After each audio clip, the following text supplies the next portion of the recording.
Жария. Ата салтын улантып, Кыргыздын нарк населин сактап, эл батасын алайын деп Кыргыздын чыган уулу Абдрасулов Равшан. Атасы милициянын полковниги Курбанов Сүйүндүн 50 жылдык маарекесине жанат туягы, сыймыгы болгон уулдары Исхак жана Рамазанга сиздерден ак бата алуу максатында 2022 жылдын 20 февраль күнү чоң аламан улакка чакырат.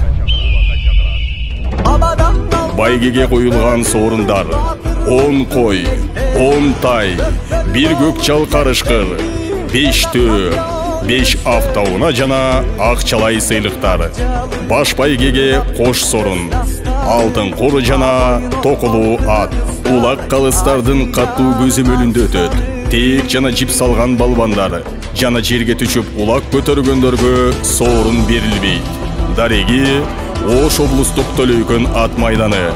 Байланыш үчүн телефондор 0552 00 25 56 0777 92 70 70.